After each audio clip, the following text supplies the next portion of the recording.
The connection is not very stable, Minister Victor.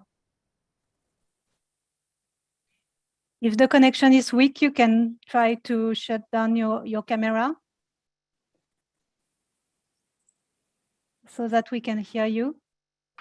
Hello. Yeah, the connection is weak, but yeah, we can see you now. But I'm going to turn off my camera to see if that. Yes. My connection is very. Yeah, it's quite weak, so at least we can hear you this way. Okay, so I will now start the webinar. Okay. I'm just waiting some seconds to allow the people to jump in, to connect. But it's already 9:04 in Europe. So I guess I should start now. So thank you very much. Good morning for those in Europe and good afternoon and good evening for those in the Pacific. My name is Céline Pajon. I'm head of Japan research and the coordinator for the Pacific Islands program at IFRI. This program is also held in partnership with the Pacific community. And this is the first thematic webinar that we're holding this morning. Two other webinars will follow in the coming months, one on climate change and the other on food system in the Pacific. By holding these different sessions, our aim is to know more about the region, of course, but also to highlight how Europe and the Pacific Islands are interconnected and how, in many instances, one needs another to tackle key challenges. And so today we choose to focus on a key subject, which is ocean governance and maritime security. The nations of the Blue Pacific like to call themselves not small island nations, but large or big ocean countries. And indeed, these countries have a combined exclusive economic zone, or EEZ, of almost 40 million square kilometers. Even more impressive, if we compare this number to their number of inhabitants, their EEZ are much larger than those of the European countries. For example, France has the second largest EEZ in the world, but per inhabitant, it represents 25 soccer fields. It sounds large enough, but for Palau Islands, it amounts to 4,200 soccer fields. For the Cook Islands, it is more than 15,000 soccer fields, or rugby fields, whatever you prefer. At the same time, the budget that these countries can devote to the management of their EEZ is much smaller than the one of France, for example. And we know that marine resources are central to the economies of the Pacific region. More than 60% of the inhabitants of coastal areas depend on fishing. Such vital resources thus must be protected and managed in a sustainable way. In addition, adequate surveillance of EEZ is key to discourage predatory moves and abusive claims by some states. As the former chief of French Navy, Admiral Prazuc, once said, what is not protected is looted. What is looted is contested. So marine protected areas, or MPAs, is one scheme available that have been applied in recent years to manage maritime space, protect biodiversity and marine resources. MPAs can take several forms. However, they can be very big, they can be very small, they can offer minimal or total protections by limiting some human practices, such as fishing, to allow for resource conservation. To be useful and successful, MPAs need to be efficient, equitable, and legitimate. And this can be very difficult to achieve. It requires an access to scientific data. The economic impact of the interdiction of access to such areas should also be carefully taken into account. Finally, local traditional approaches to protect natural resources and commons should be considered. So this webinar brings together Oceanian and European experts and decision makers to understand the many facets of this issue. It will also show how expertise from Europe and the Pacific can usefully complement each other to enhance ocean governance. So I'm very happy to welcome a stellar panel really with us today, beginning with Stephen Victor. He is a Minister of the Agriculture, Fisheries and the Environment of the Republic of Palau. We are really honored and delighted that he could find some time for us today, and he will introduce Palau's new ocean governance policy. Following him, we are very happy to have Jérôme Aucan. He is the head of the Pacific Community Center for Ocean Science based in Nouméa, and he will explain the stakes of the MPAs in the Pacific. Afterwards, Pierre-Yves Lemeur, who is a researcher in our environmental anthropology at the Research Institute for the Development, IRD Center in Nouméa, also will talk about the importance of local traditions to protect and manage environment. Finally, last but not least, Carina von Schuckmann, who is an oceanographer with the Mercator Ocean International, will explain about the key role of scientific data in setting up MPAs and other tools. So I will start with the first tour de table. I will ask my speaker to talk for 10 minutes each. And then I will come back to each of you to make you react to each other's presentation, because obviously you are speaking from different, very different perspectives. And I will also encourage the audience to try to think and start to think and raise your questions to our panelists in the Q&A box of your Zoom window.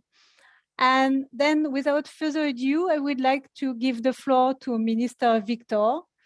If the connection is good enough, Minister Victor, can you hear me? Yes, I can hear you, and I hope you can hear me as well. Yes, the floor is yours.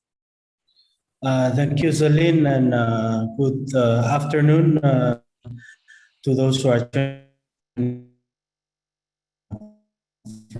from the Pacific, and good morning to those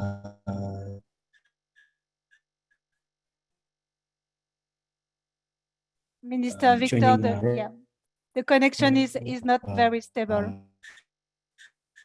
Thank you for the opportunity to be Palau's. Hello? Yeah, your connection is not really stable. Yeah, so I'll be coming in and out, I guess. But is it okay now for me to proceed? Okay, we can hear you better now. Yeah.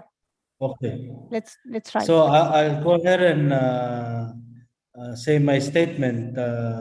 Thank you. Palauan people, culture, and livelihoods are inseparable from the ocean around us. Area-based ocean management has been practiced in Palau for millennia. The goal of such efforts rings true today as it did back then. MPAs were designated and managed to ensure benefits for people and the ocean. On Palau coastal areas where benefits to coastal communities are more direct, we have achieved 30% full protection through our Palau Protected Areas Network. This local network of coastal MPAs recognizes and empowers local communities in MPA development, facilitates cross-site learning, and establishes a sustainable funding mechanism to ensure long-term management. This funding mechanism that relies on tourist arrival fees has been significantly impacted by the decline in tourism associated with COVID-19 pandemic. But the Palau Protected Areas Network has remained durable for almost 20 years because we have adaptively adjusted our management approach.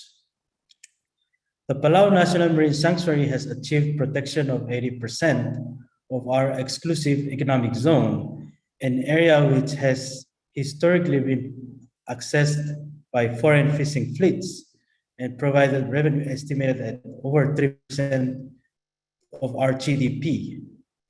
This protection has resulted in short-term revenue loss and additional forecasted long-term opportunity loss in both direct fisheries revenues to the government as well as other indirect revenues to our economy. And signs that reducing the supply of pelagic fish to the local market may intensify pressure on coastal ecosystems are beginning to emerge. It is these coastal ecosystems that provides and protect coastal communities from impact of climate change. These local consequences may impact the durability of this aspirational policy for the Palawan people. We need to be adaptive in our management of the Palau National Marine Sanctuary that is guided by good science and inclusive stakeholder engagement to ensure its durability. As a collective global community, we ought to ask ourselves these questions as we accelerate our progress toward achieving 30 by 30. And the questions are, what are the real opportunities for long-term financing for large-scale protected areas, especially for small Pacific Island, large ocean states? How can we better balance the dual objectives of protecting biodiversity and optimizing benefits for people and our small recovering economies? Will we be able to leverage robust science to inform meaningful and inclusive stakeholder dialogue? How will management evolve as climate change stands to redistribute valuable resources across large oceanscapes? I believe these challenges of managing large-scale marine protected area within the context of rapid global change is not unique to Palau, and perhaps it is shared by other small island developing state countries. And these challenges need to be addressed urgently and with much resolve, especially as the world moves toward our collective target of 30 by 30. Palau is charting a course for the future with our Blue Prosperity Plan. We hope our vision will set a new benchmark for conservation that enhance benefit to the people of Palau and demonstrating that we can balance protection and production. Our goal is to achieve 100% durable ocean management that balances protection and sustainable use of our precious marine resources for the benefit of all Palauan people. We are committed to an inclusive and locally led marine spatial planning process to guide key management and development decisions. We seek investments in comprehensive blue economy that includes fisheries, aquaculture, and innovative business models to transform the way fishing is done in Palau, as well as the way we run our tourism. We will need both technical and financial support to realize this vision. The lesson emerging out of Palau is that MPAs are not silver bullets. MPAs alone will not solve the problem of declining ocean biodiversity and must be pursued in tandem with other sustainable practices within the various ocean-related sectors in the context of a post-COVID economic recovery. Lastly, ocean leadership is a shared leadership. Many of the problems faced by small island nation states were not created by small island nations. Yet, time and time again, we have taken leadership on climate change, and now we are taking leadership on ocean protection. We must ask those who contribute the most to the problem affecting our ocean to take bold leadership and actions within their national jurisdictions, while also leading on global efforts to protect our ocean. Thank you. Thanks a lot, Minister Victor. It has been very, very useful to get your feedback on the various challenges that Palau is now trying to handle, especially after the COVID-19 pandemics. Understand that there are a lot of economic challenges too. And so it bring new issues to manage the EEZ and manage big marine protected areas. So I take good note that there is a need for technical and financial support, and also that MPAs are not silver bullets. Then we need to look at other also tools and also scheme to try to enhance a better ocean management, and that for that collaboration is really key. So thanks a lot for that. Jérôme Aucan, can I give you the floor? Thank you. Yes, thank you, Céline. Good evening, everyone in Europe. Well, good morning, everyone in Europe. Good evening, everyone else in the Pacific.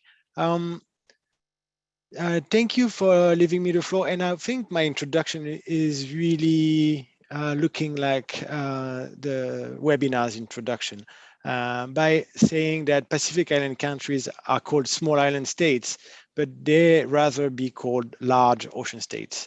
And also noting that Pacific Islanders have been called stewards of the ocean, and that's because of their ocean history over the past several thousand years. And I'll give you some numbers in a little bit. Also recalling that the ocean provides resources to the Pacific Island countries, and that the ocean itself is often central to their culture.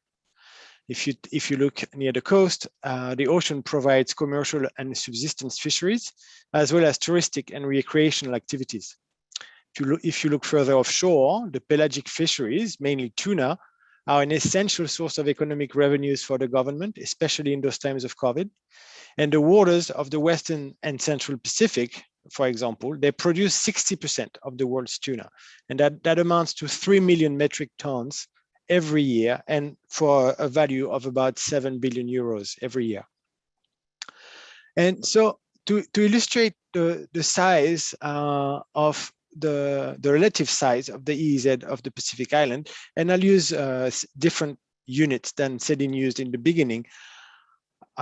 We're looking at countries that have very large EEZ, but with very few people.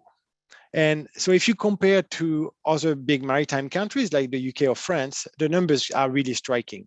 If we look at the Cook Islands, for example, there's 112 kilometers square of EEZ per people. In the Marshall Islands, we're looking at 33 kilometers square of EEZ per habitant. And if you look in France, for example, it's 0.18 kilometers square. And if you look at the UK, it's only 0.1 kilometers square per person of the UK. So we're having very sparsely populated islands, but with very large EEZ. And those EEZ, they need to be managed and protected. So there's really a growing need for knowledge to manage and protect those areas.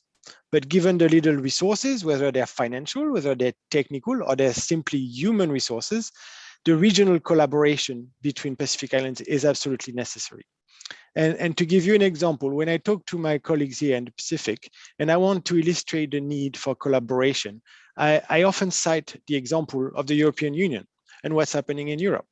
For example, in Europe, countries collaborate on regional systems for ocean or for weather forecasting. That's the European Center for Medium Range Weather Forecasting, or that's the Copernicus Marine Services. So large countries like France, Germany, Spain, they don't do their own ocean forecasting. They pull together, they collaborated together to have a European level system. That's what the aim is for the Pacific, so that each country can benefit from those products. So in the Pacific region, SPC, the Pacific Community, is an intergovernmental organization, and it's acting as a technical services and a science provider to the region. It's spread over several locations in the Pacific, with main offices in Fiji and in New Caledonia, and also regional satellite offices in Vanuatu and Micronesia. The Pacific Community, SPC, is structured in division, And the most relevant divisions for oceans are the FAME and GEM division. FAME stands for Fisheries, Aquaculture, and Marine Environment, and GEM stands for Geoscience, Energy, and Maritime. So those two divisions have been working side by side, but the structure and division has left gaps and maintained work in silos within those divisions. So back in 2017, SPC decided to create PICOS, the Pacific Community Center for Ocean Science, to better coordinate internally at SPC the ocean science and to also increase the scientific partnerships in the region. The aim of that is ultimately to provide improved ocean services to our members. As was said earlier, science is key to make informed management decisions. And to achieve that science, there's a need for ocean observations that's tailored to the Pacific, to its issues, or to the areas you want to monitor, whether it's an MPA or any type of area. You also need numerical modeling to fill the gaps where observations are not available or that are too expensive to obtain. And this numerical modeling is also essential to provide projection and forecasts, because the projections in the context of climate change are key for the design and the establishment of adaptation measures or other marine protected areas, so they can be better designed. All these scientific products, they also need to be turned into decision-making tools so that they are readily available and usable by policymakers. And finally, in the Pacific, there's also a growing call to include the rich traditional knowledge that's been gained over centuries of coexisting with the ocean. That local and traditional knowledge can also extend historical observation of the environment to eras where no modern measurements were available. And those local observation of the environment can also be useful in a modern system as ecosystem indicators. So in practice, all this chain from going from hard science to decision making has already provided the Pacific countries with an improved tuna stock management system that's making the Pacific tuna fisheries a sustainable source of revenue for the country. It has also provided the countries with early warning systems against oceanic natural hazards, such as coastal flooding, high waves, cyclones, and tsunami that led to many lives saved. And in the case of coastal marine protected area, you also need that combination of scientific facts and also population consultation, because you need to take into account both the protection and the sustainable use of those areas to maintain the livelihood of the population. Once you add the impact of climate change, there will be an increasing stress on those resources, and this will only exacerbate the need for ever improving information products. There are also new challenges facing the Pacific Islands right now, in addition to climate change, and that is seafloor mining, whether it's for sulfide deposits or for polymetallic nodules, or also geoengineering initiatives, such as ocean alkalinization or ocean fertilizations. These geoengineering techniques are oftentimes called ocean solutions to climate change. But these challenges will require extensive and additional ocean observation and the associated science to be able to provide the countries all the expertise they need to make informed decisions and to monitor the potential impact of those activities should they go ahead. But today is an exciting time, even more so than usual, to work in ocean science. You probably know that the United Nations General Assembly decided to launch the UN Decade of Ocean Science for Sustainable Development. That was back in early 2021. This UN Decade seeks to stimulate ocean science and knowledge generation to reverse the decline of the state of the ocean and to catalyze new opportunities for sustainable development of this massive marine ecosystem. The vision of the Ocean Decade is the science we need for the ocean we want. So that at the end of this decade, we'll have achieved the desired outcome that I will present you now. If it works. So these are the 7 outcomes we want at the end of the decade. A clean ocean, where sources of pollution are identified, a healthy and resilient ocean, a productive ocean, a predicted ocean. And you'll note that in those outcomes, protection and sustainable use are not opposed. You can have both. It's also a safe ocean. When I mentioned earlier, the early warning systems. An accessible ocean. It's the concept of open data, and we are sharing data among countries in the region and between scientists and the population. And finally, an inspiring and engaging ocean where we respect and record the traditional knowledge and traditional culture of the region.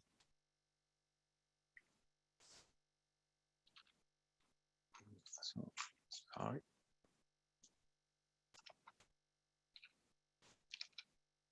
Ooh, sorry, I lost you. We can see you, still see you, and then hear you, Jerome. Okay.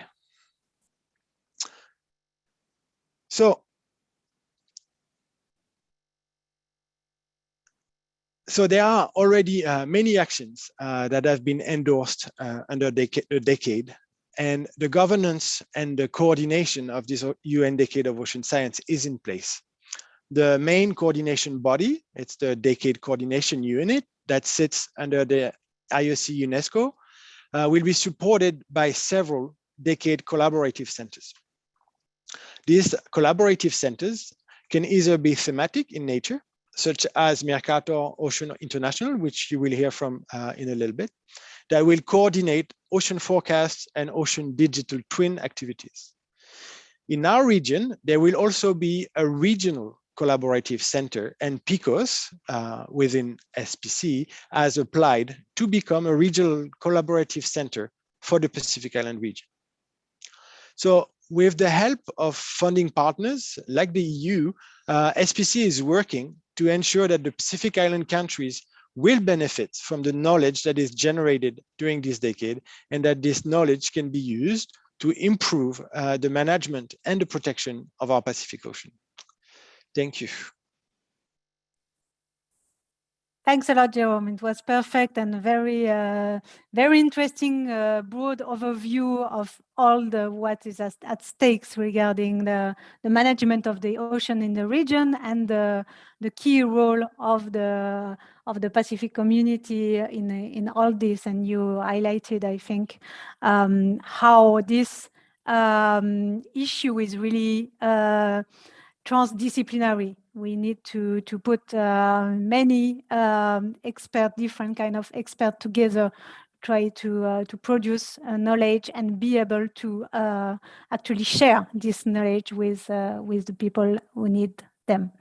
So now I will turn to another kind of expert. So Pierre-Yves Lemer is an anthropologist. Pierre-Yves, the floor is yours.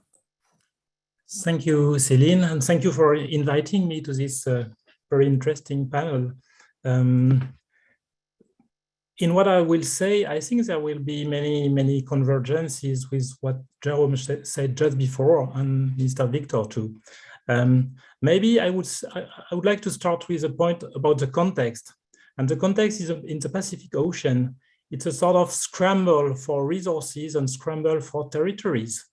The Pacific as a sort of frontier for different reasons, for economic reasons, for geopolitical reasons, for also environmental reasons, because there is also the context, of course, of climate change, of sea level rise, and the rise of a sort of environmental concern, but also about the loss of biodiversity. So there is a sort of situation of converging movements that are, of course, potentially contradictory. And there is also, and it was mentioned by Jerome, a need, and it's not a new term, it's a sort of old term, tracing back to the 70s or the 80s, the need for consultation of the population, so a sort of participatory term. So you have at the same time a sort of risk of new enclosures, of sea grabbing, ocean grabbing, and the need for recognizing population and the need for participation and consultation. That's the context in which you can explain the rise of marine protected areas. And in this issue of MPAs, you can establish a sort of very simple dichotomy between large scale and small scale marine protected areas. The large scale are generally top down, and the small scale are generally community based or locally managed, as said in Fiji Islands, where there is a long trajectory of this kind of devices. What is interesting is with community-based MPAs or locally managed marine areas is the fact that they are closer to population, and they are probably, it's a sort of hypothesis, they are most likely to take into account indigenous or local knowledge, local representations, local uses, and especially the categories that are relevant for oceanian population, especially the way of seeing a sort of continuum between land and sea. What is also important in this type of apparatus is the recognition or the mobilization of customary authorities who have a sort of probably legitimacy to say things about governing the environment. And what we observe, which is interesting, is the fact that local categories such as Rawi in the Polynesian area or taboo are used and mobilized in sort of neo-customary way in the design of marine protected areas in the Pacific region. You can see that in French Polynesia with the integration of the notion, the Polynesian notion of Rawi in the environmental policy and in other countries.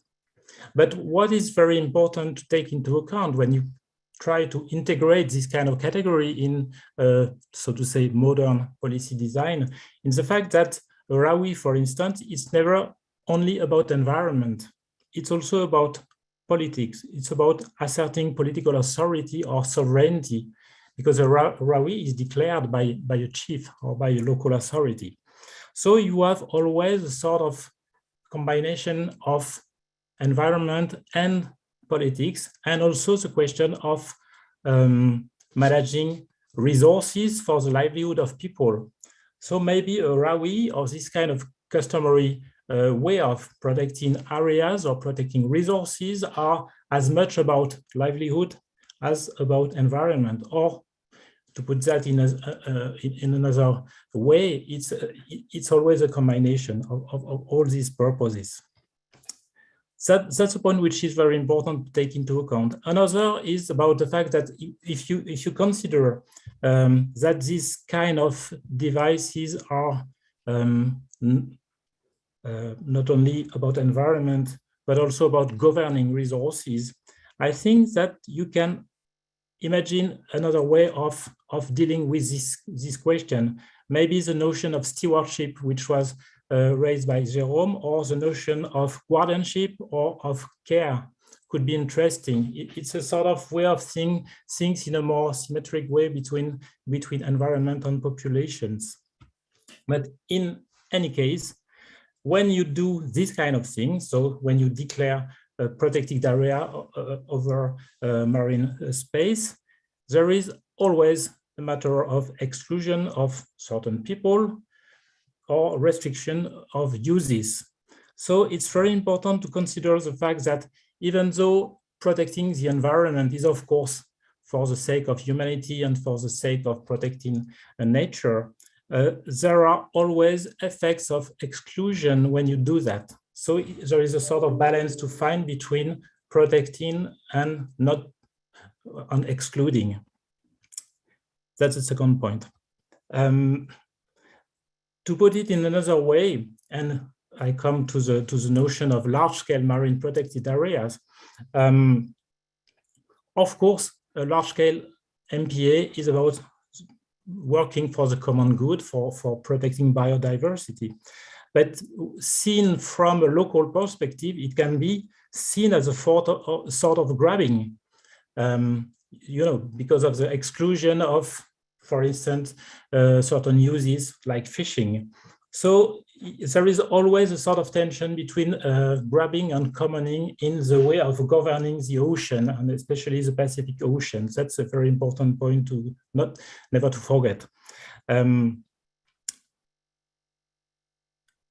I would like to mention another point which is interesting and also key.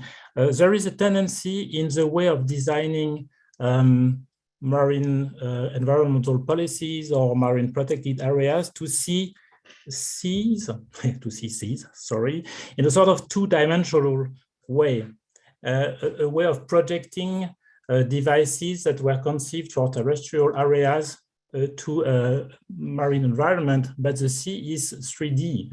It's a three-dimensional object.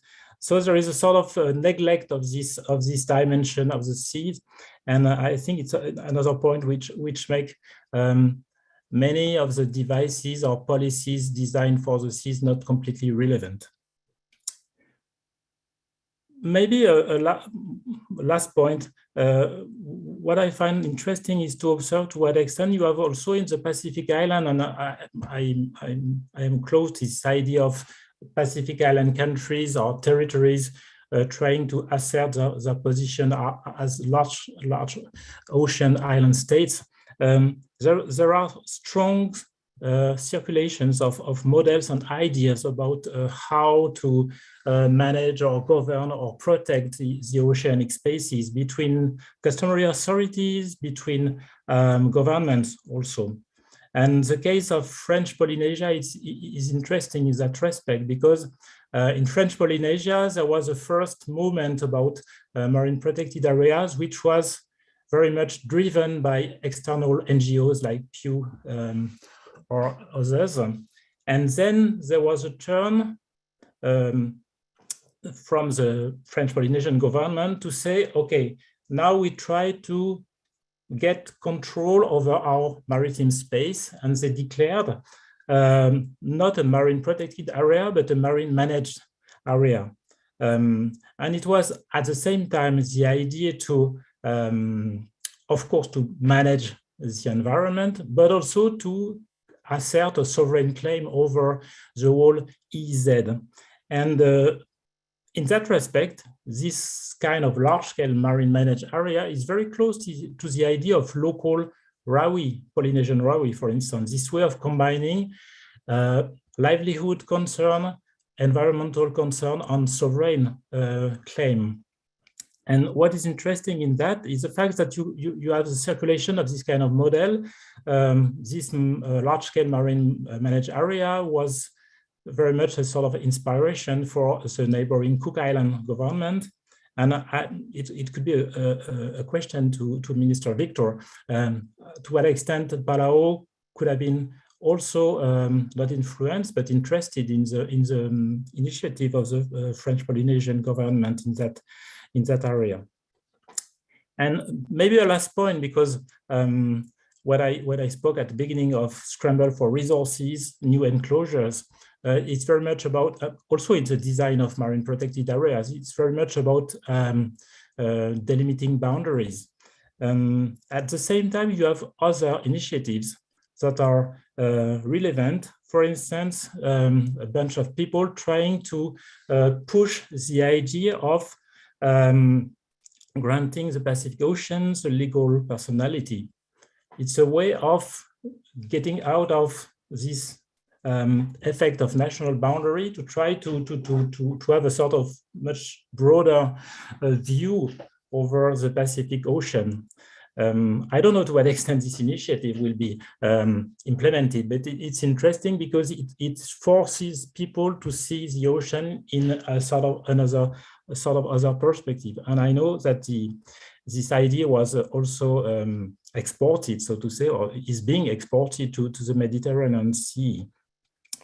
To conclude, I would say, and I think this initiative about which is driven or led by legal experts, what is important is to consider the fact that of course, local knowledge and indigenous knowledge, indigenous representation, that's very, very, very important to be taken into account in this design of environmental policy in the ocean or for the oceanic spaces.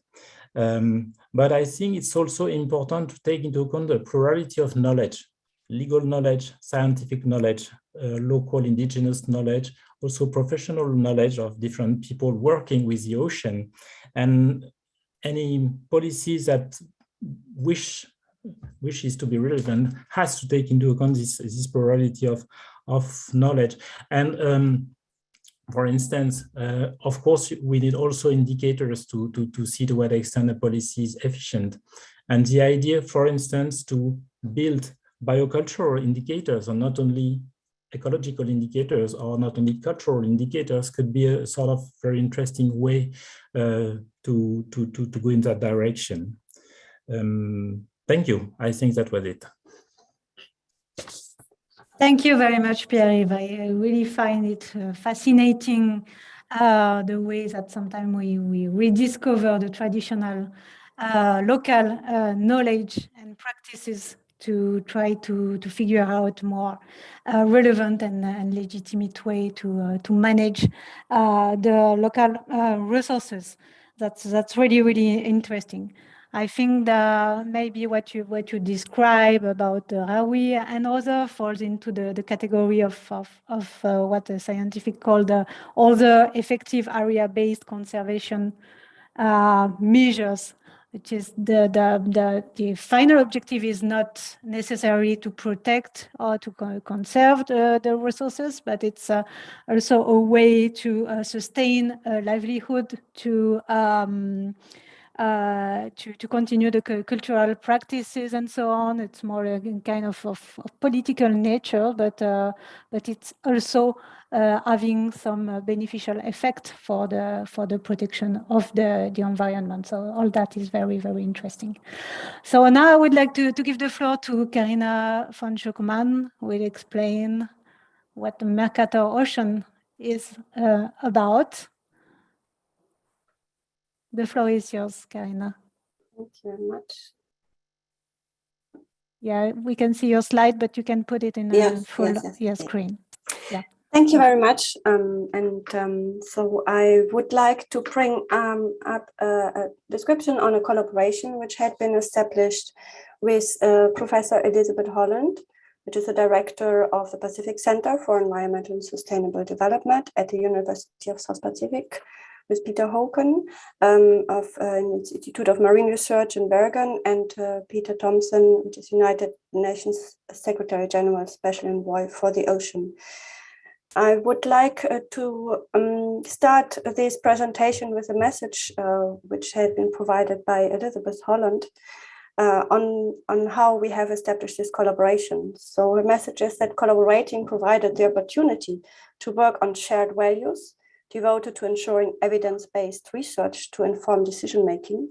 And together we undertake a unique co-design and collaborative learning undertaking to provide the Pacific with foundational Copernicus marine knowledge tailored to the Pacific needs. And we then did a comprehensive mapping of how these products could support the Sustainable Development Goal delivery, and starting with the SDG 14 dedicated to the ocean, provision of the co-developed ocean and climate indicators delivered through the Copernicus Marine Service reporting to Pacific Islands researchers and governments and intergovernmental agencies and stakeholders would be a dream to come true, and fostering partnerships to support long-term research capacity in the Pacific is a must to guarantee the long-term stewardship for the Pacific, and the University of South Pacific plays a critical role. So I wanted to thank you, Beth, for these words, and I will start with the major outcomes of this collaboration, which is called Ocean Science, Data and Services for the UN 2030 Sustainable Development Goal. We have started the thinking about different representation of the Sustainable Development Goal framework, where the environmental pillar of sustainable development is the embedded part for the societal and economic pillar. a way that moving away from the current sectoral approach, where social and economic and ecological developments are seen as separate parts, and was aiming to move towards a transition of a world logic where economy serves society to evolve within the safe operating space of the planet. The ocean plays a fundamental role in the environmental pillar. Particularly, this is a sketch of the different and the many critical roles the ocean plays in the Earth system. So the world ocean drives the global systems. And for example, it's an embedded part in terms of natural mitigating for climate change through this capacity to take up large amounts of heat. It's taking up 90% of the anthropogenic heat in the Earth, currently accumulated in the Earth system. It's taking about 1/3 of the global carbon in the ocean. Ocean currents are an important characteristic with the capacity to move around heat, mass, and traces over large distances in the ocean. It's a reservoir for life in the ocean on oxygen, and a reservoir for fresh water, for biodiversity. Sea level is another important aspect. It's ocean space for the Earth system. It's an important regulator and driver and triggering climate, weather, and extremes. It's an important aspect for food security, adaptation, mitigation, urban and regional planning. It's important to have the ocean included in any disaster risk management, particularly when for the Pacific Island states, and the environmental protection, like here, the topic of this webinar, the public health and recreation, marine pollution, waste dumping ground, and for ocean governance and legal frameworks and blue economy, including also trade and shipping. So in summary, with all these different characteristic importance, the ocean plays in the environmental pillar for sustainable development. It plays also a fundamental role in the Sustainable Development Goal framework. With this, we have provided another vision in terms of centering SDG 14, the SDG dedicated to the ocean, at the center of the entire SDG framework. All SDGs are interconnected, and the SDG 14 supports UN 2030 agenda and the SDGs as a whole. As mentioned before, the ocean offers opportunities to face causes and consequences of climate change globally and locally, calling for a dramatic scaling up of efforts towards ambitious mitigation adaptation. And hence, a holistic approach that embraces sustainable ocean stewardship informed by science, data, and services to support society and the economy is required to create the future we want, which is a leitmotif of the UN Decade of Ocean Science, as already introduced by Jérôme Morin. This is all reflect the importance of the ocean is reflected by the many instruments on governments, convention, agreements, and treaties on sustainable development aspects at the international level, which is part of the so-called ocean climate nexus, and which is a very complex web with diverse opportunities, contradictions, mandates, and goals in this science policy oceanscape. So again, to come back to the importance of the UN Decade of Ocean Science, which aspires to overcome the challenges to create a more holistic and integrated approach to managing the shared ocean resources of the blue planet, anchored by decades-long efforts from the scientific community. There are some key messages in terms of the impact for the ocean, which had been assessed in the 6th assessment cycle of the Intergovernmental Panel of Climate Change, where I have also contributed. So this is an overview on the impacts and risks to ocean ecosystems from climate change, such as, for example, the impacts on present day and also linked to what is happening at the different warming levels. We can see on the right-hand side here for 1 degree, 1.5 degree, 2 degree, 3 degree, and 4 degree and more. And in the colors, you can see the different levels of added impacts and risks. And in terms of increasing with a clear message, which is increasing the levels of warming will increase the risks to the ocean ecosystems from climate change, which are stretched here across the water corals, kelp forests, seagrass meadows, etc. Also, a message from the special report on the ocean and cryosphere is the risk from climate change related effects, which are discussed among 3 different aspects: the environmental hazards triggered by climate change, exposure of humans, infrastructure, and ecosystems to those hazards, and systems with vulnerability. So addressing the different risk components involves assessing and selecting options for policy and action. And such decision-making entails evaluation of effectiveness, efficiency, efficacy, and acceptance of action. So policy management and governance instruments require sustainable ocean stewardship informed by best available ocean science, data, and services. How can we achieve the knowledge transfer across the pillars interface? Again, here is the fundamental baseline for sustainable development on the 3 pillars for environment, society, and economy. And this is represented here on the so-called added value chain, where you have at the very top in environmental pillar the raw data which are added with scientific knowledge in order to provide, for example, credit products, and further add knowledge and start to collaborate and come up with the interfaces as society and economy for monitoring indicator and reporting activities to inform agencies, reporting bodies, and users. So the added value chain is the core of ocean and climate services that connects raw products and oceanographic science knowledge to high quality data products and indicators. And these added value products can provide the evidence basis for agencies and reporting bodies, decision makers, other stakeholders, and the public, yielding societal and economic benefit. And a message which is very key and which had been already mentioned from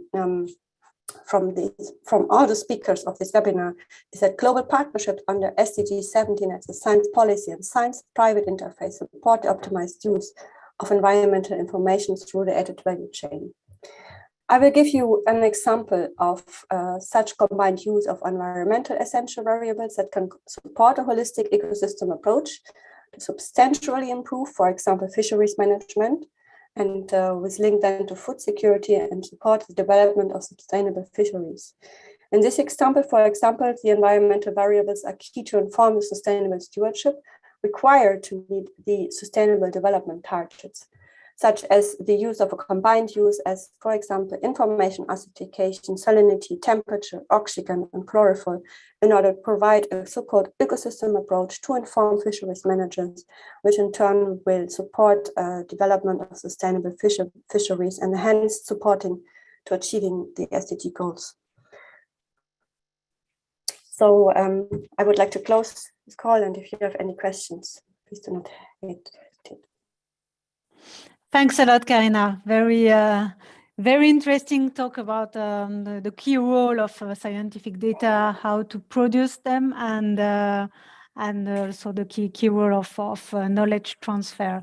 I would like now to go back to you, all the panelists, to ask for first reactions to others' presentations, and I will encourage also the audience to chip in and to raise some questions also to our speakers. We already have some questions for Minister Victor, but if you have some more, please write it in the Q&A box. Minister Victor, I would like to start with you. If your connection was good enough for you to follow all the other presentation, do you have any reaction to them? Pierre-Yves Lemeur asked you a question about the example of and the experience of the French Polynesian government and the way to locally manage areas. So is it something that a case that you are looking at in Palau to try to design your own strategy? And also there is some questions for you on the Palau Marine National Sanctuary Law and about report of amendment to this law this month, and more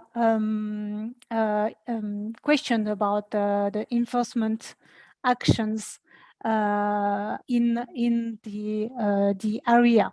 So please, Minister Victor, if you're still online.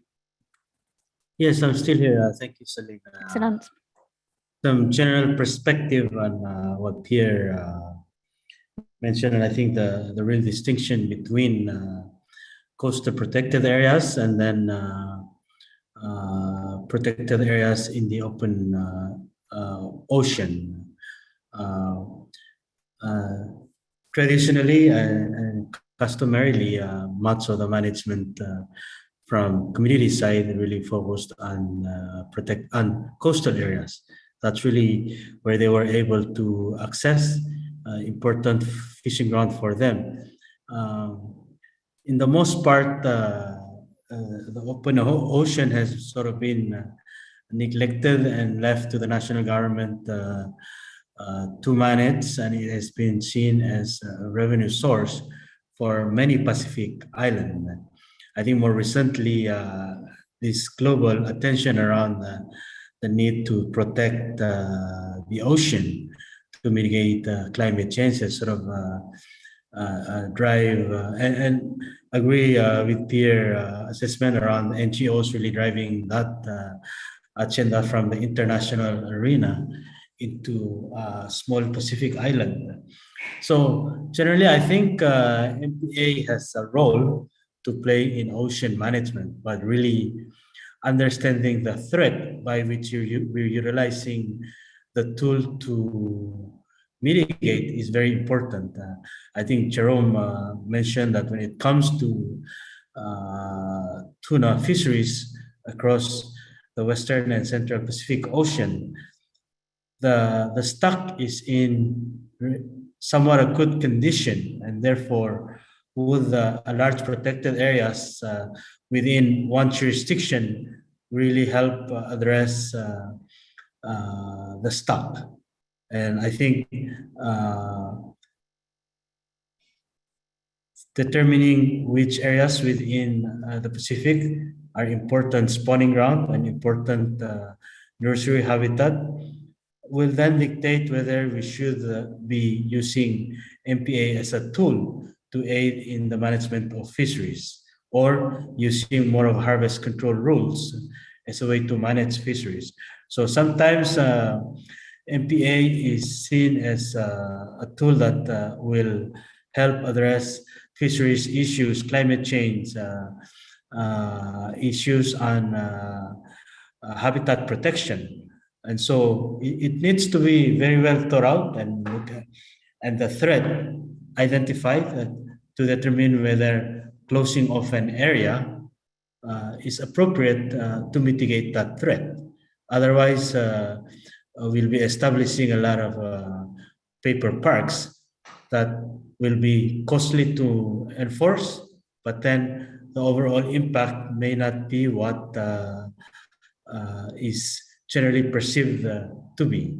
So I think marine spatial planning is an important aspect of the process, utilizing appropriate and good science from reputable sources to help guide how we, a specific island, make those decisions.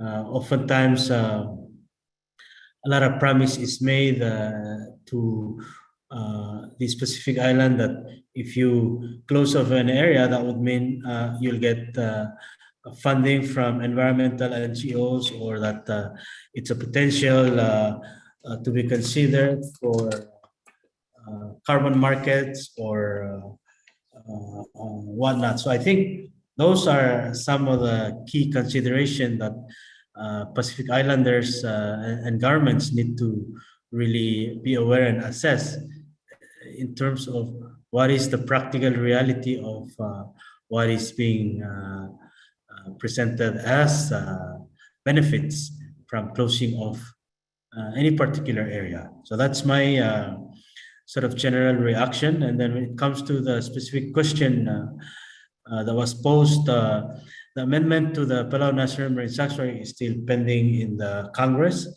The idea is that we don't want to open up the sanctuary right away. We need to go through a very well thought out and inclusive marine spatial planning process that redefine what is our intended goal for managing and protecting Palau's ocean. and then redesigning protection to achieve those outcomes. And when it comes to enforcement, I'm not aware of any violation to date within the PNMS. Thank you. Thank you, Minister. Jérôme, you want to chip in? Any reactions so far? No, maybe to stress again, maybe to give more details on the possible science that could be behind MPAs, which I couldn't get into earlier, and that Minister Victor really brushed upon. For example, fish swim. They swim. They go from one area to the next. So it's really important to understand their life cycle to have an efficient protected area if you target that specific species of fish. And keeping in mind that in the very early life cycle of the fish, the larvae don't swim. That means you need to know ocean currents. So all those variables that define what are the successive areas where a fish or fish stages will live, they can be informed by science, through observation, through model, through understanding the water currents, through understanding the swimming patterns of the fish. And once you have that, if you also understand that, you need to take into account that if your spawning area is right now, it might not be in the same area in the next decade. And that's when those climate projections come into play on what do we know about what do we know about the state of the ocean in 10 years, in 20 years, and then how can we fine-tune our knowledge around islands. So it's a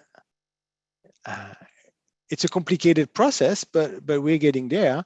And as I mentioned earlier, the problem is often the resources to get this done.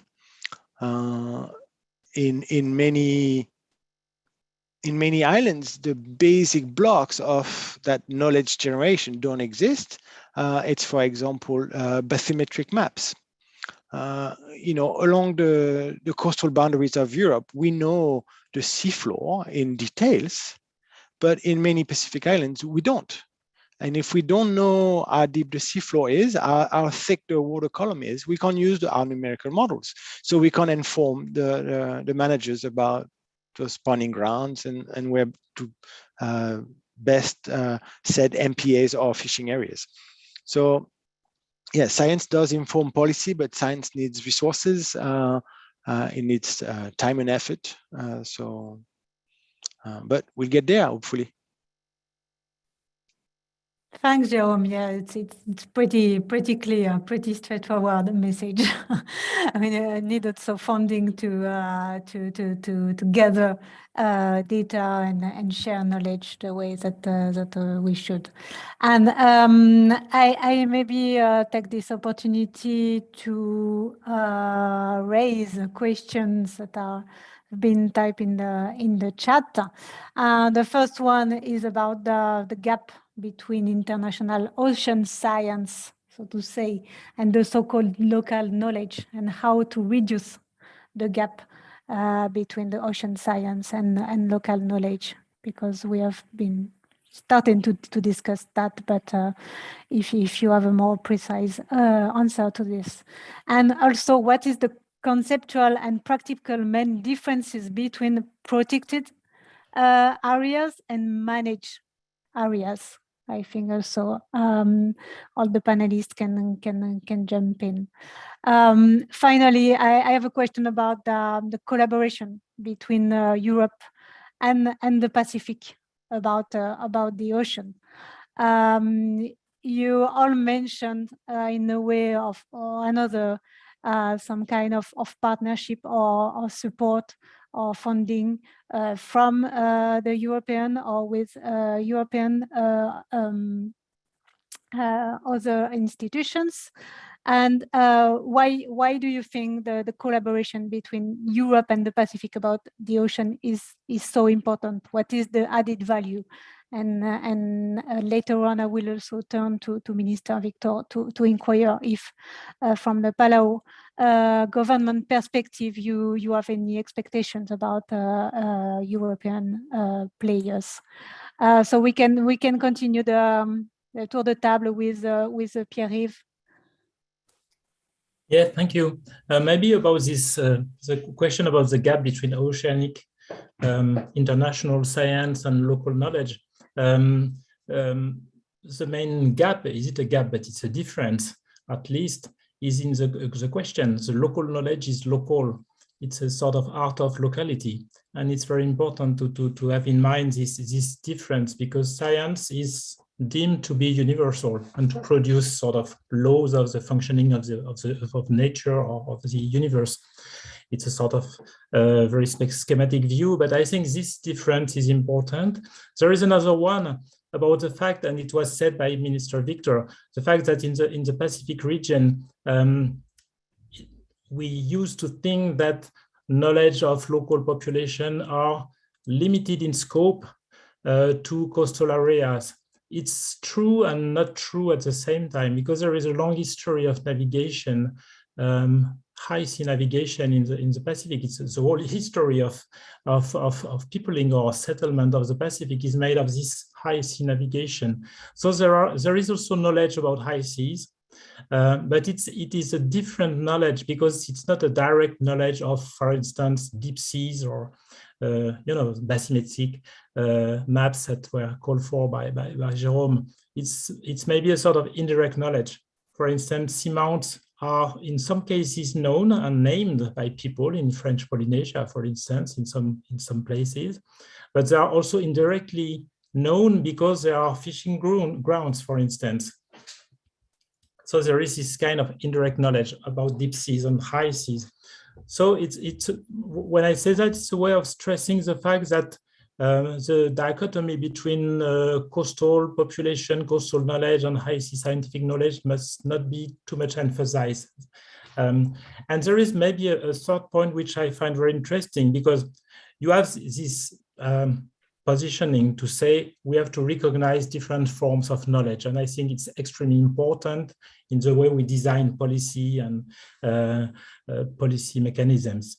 But maybe there are possibilities to go a step further. For instance, scientists, they do research on the basis of previous results.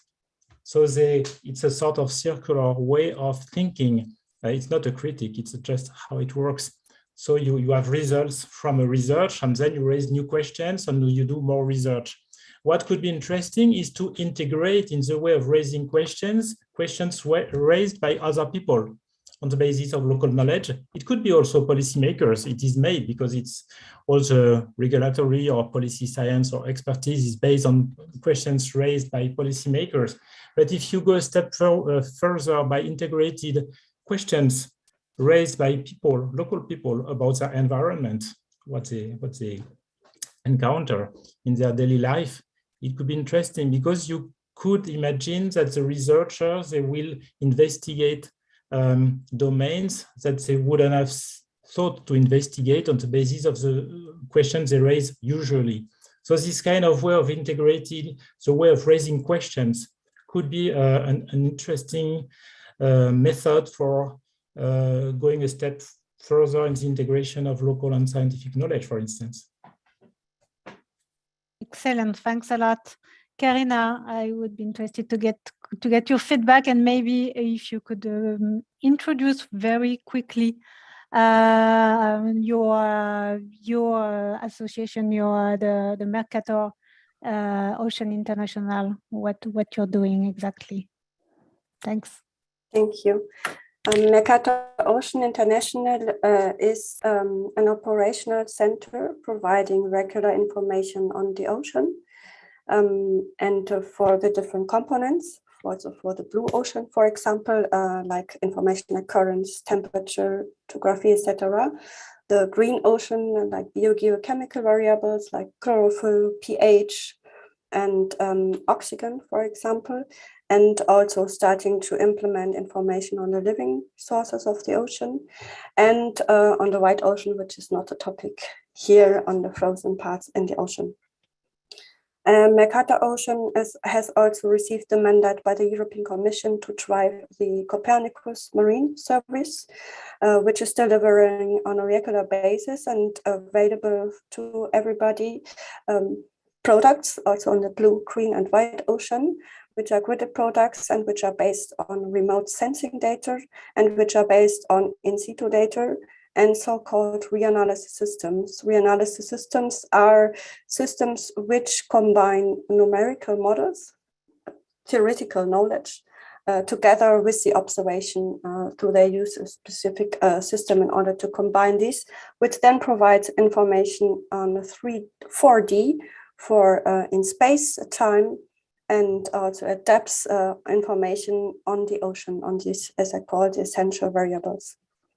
So this is just a short. And as part of this activity, there is also a reporting activity, establishing so-called indicators, ocean indicators, and regular reporting. We publish a regular report each year on the state, variability, and change of the ocean. And we have also there started to have several collaborations with a specific focus on the Pacific area.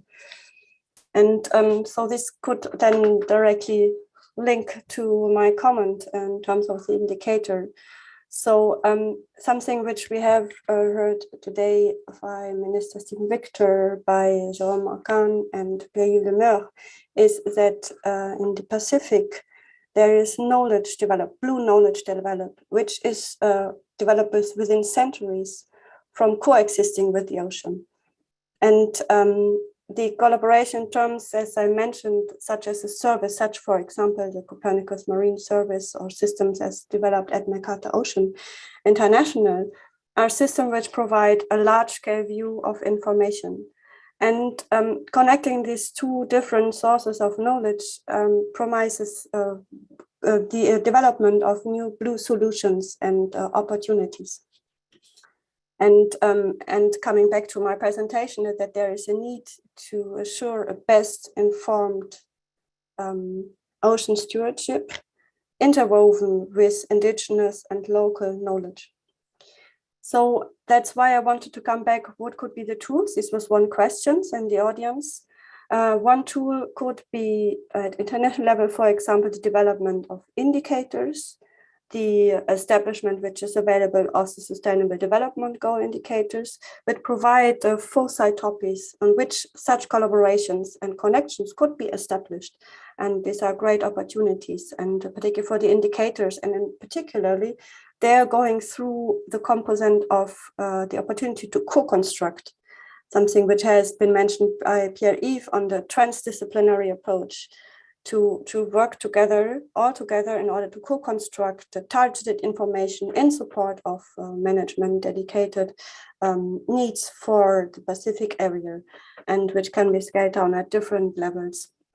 And there's, for example, as you were asking for funding opportunities, there's currently a project ongoing, which is called PACPAS. It's a project which is funded by the Belmont Forum, on which there is different funding from Europe and also from the United States for this specific project. And then the other point is in collaborating in terms of the data information and let's say the environmental scientific information between the local measurements, so, and also what had Jerome just mentioned, and the large scale information. And so here I will bring up a specific examples on the marine protected areas, as also Jerome had started to mention that there is a need to monitor the changes taking place in the marine protected areas to support the management decisions.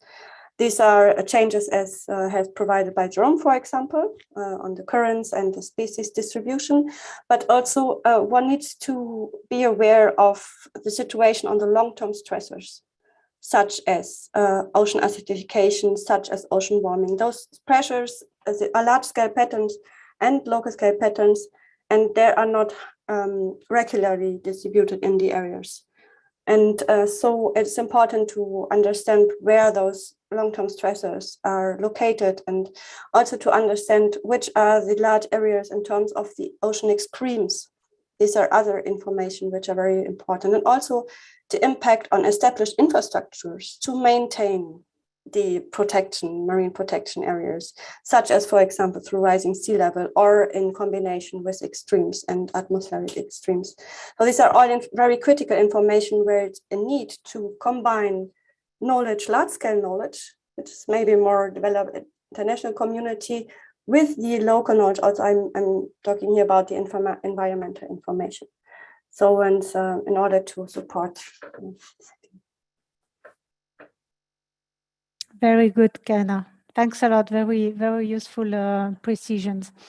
Now we'd like to go back to Minister Victor, if possible, to have your comments also on other questions, maybe differences between protected and managed areas. And there is also the question about the cooperation and the value added of working with Europe and Europeans. And do you have any expectations from Palau regarding any cooperation with Europe? And there is also new questions regarding the capabilities to manage, to effectively manage the big easy. So how to do that? What are your needs, and how to achieve a proper management of easy regarding both research and also surveillance? So thank you, Celine. Let me first speak to the question on science and local knowledge. And I think Pierre put it very nicely that science is universal and local knowledge is localized. And understanding the context by which that local knowledge is produced is quite important in terms of understanding how and we value that local knowledge, particularly when it comes to shifting baseline with respect to generations and with respect to how that knowledge was passed on from one generation to the next. I think Pierre alluded to navigational skills. In the most part, those were lost and has been reconstructed based on sort of understanding from different sources. And I think when it comes to shifting baseline, and I use this example when it comes to skipjack fishery, Palau used to have a driving polen line fishery in the 70s up to late 1980s. When temperature changed, fish moved elsewhere, but fishermen attribute that to overfishing, which is not necessarily what has happened in Palau, because they used to see fish come very close to the edge of the reef in the 70s and early 80s. But we know temperature changes has shifted the fish elsewhere. So not necessarily that it's overfishing within Palau waters, but because the fish move and the fish move with temperature, that it sort of shifted elsewhere. So really kind of understanding the context by which that knowledge is being brought to bear and how do we use it, I think is important in guiding how we use that to augment the science information that we have. And when it comes to managed and protected areas, I think they sort of sometimes use interchangeably, depending on what's the intended goal of protection. So if the intended goal of protection was to reduce fishing effort, and therefore that you're using seasonal closure as a way to protect spawning periods, or you're managing a large area, but you have a subset of no-take areas within that area and vice versa.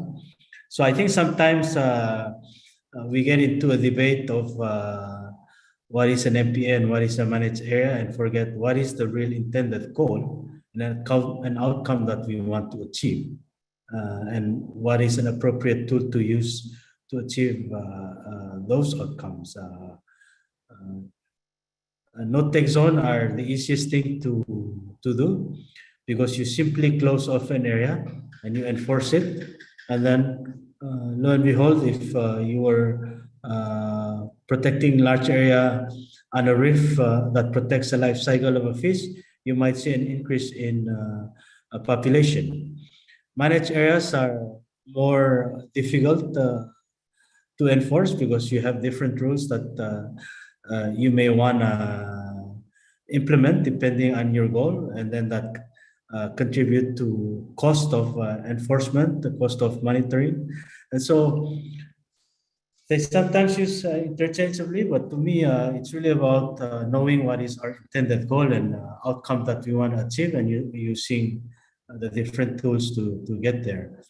And on the question of what could Palau access from the European Union to help support management of our exclusive economic zone, surveillance is important. Of course, there's always technology that can be brought to bear to help a small island like Palau be able to see a large open ocean for which we don't have the capacity to do. Sometimes French frigates pass by Palau, and I think ship riding agreements could be established to help French vessels that are transiting through Palau's water support enforcement. Of course, there's development needs and developing a sustainable fishery, and I think those are areas where we could utilize technical as well as financial support from the European Union, and especially from the French government. Thank you. Thanks a lot, Minister. Very, very useful comment, and thanks for your suggestion to set up further collaboration with your government. We are almost done, so who wants to step in and maybe to highlight cooperation and value-added cooperation of the Europeans for the Pacific and the ocean governance? Jérôme, the floor is yours. Maybe something that we didn't mention too much. And I briefly mentioned that, yes, in the Pacific, there's very few people relatively to the size of their EEZ. And something we didn't discuss was capacity building and training. All those young Pacific Islanders that are bright and that could be hosted in European universities or Australian or American. I mean, there is a local university, a country-owned regional university called the University of the South Pacific. But for graduate studies, masters and PhD, there's talented young Pacific Islanders that could have scholarships to go study in prestigious universities that would teach them climate, ocean, fisheries, and other disciplines that they could then bring back to their country when they come back to their country. That's all what I wanted to add. I think a lot of other things were already said on other topics. Thanks a lot, Jérôme. Pierre-Yves, do you have something to add? About cooperation, I think that, of course, we can talk about training, we can talk about funding. That's very important, that's key even. But there is also, I think, something about the fact that Europe should recognize the specificity of Oceania, the fact that it's an ocean of islands, and there is a specificity, and there is much to learn from the Pacific Islands in different ways. First, the Pacific Ocean is a very important element of the climate functioning at the global scale, and at the other end of the perimeter, you have also the way people deal with nature, deal with the ocean, their capacity to be close to, not to nature, to close to their environment that they have partly built on the long run. And this kind of things should be also taken into account from the European perspective, if it is about a real cooperation between Europe and Oceania. Sure, we all agree. I believe with your statement. Karina, do you have a last remark? Yes, thank you. I have one remark on the information needed, a specific information which is targeted from policy side and also from management side, is information in the exclusive economic zone level, which poses on the one hand a large challenge for the products, the large-scale products produced in Europe, etc., to provide information at this scale on the one hand, also to provide the related uncertainties. So there is work needs to be done and the reliability in use at policy and reporting level. And then also to understand these changes. I was talking about the long-term stresses, for example, or extremes, or the long-term change of extreme as well, and the relevance and the implications. And I think there is a huge opportunity to be learned from the local and additional knowledge, which again is co-developed within centuries from coexisting with the ocean. And these are information at this level which are not only relevant for the Pacific area, this is information which are relevant all over the world in the economic zone. And also Pierre-Yves Lemer has highlighted examples that this unique opportunity of exchanging information, also reassessing the information we need for the economic zone level from the experience on relevance and implications, because there will be another reply, is very essential and can be co-adapted by taking this opportunity, working together, exchanging together in those directions, and then also having this information, which is now more and more used for all areas of the world. Climate change is taking place in all areas of the world. Is one message of the IPCC. Thank you. Terrific, Karina. Thanks a lot. One of the key takeaways, I think, from this seminar is the buzzword connection or interconnection. I mean, the connection between the local knowledge and the scientific data, the connection between the Europe and the Pacific. We really need to gather all kind of experts, decision makers, to gather them around the table to exchange as much as possible. And this webinar is also one step, I think, in this direction. So this is a recorded session. It will be put on the YouTube channel of IFRI and also of the Pacific community. I hope that this discussion will not stay around us and will be disseminated largely in order to stimulate more dynamics and cooperation within the Pacific, but also between Europe and the Pacific, because everything is interrelated at the end of the day. So I think it was a very fascinating discussion. Thanks a lot to our terrific bunch of speakers today. We will, upon the discussion, we will publish soon a report on this very subject of ocean governance, MPAs, and so on. So stay tuned. We will have other webinars coming in the coming months, as I said in the introductions.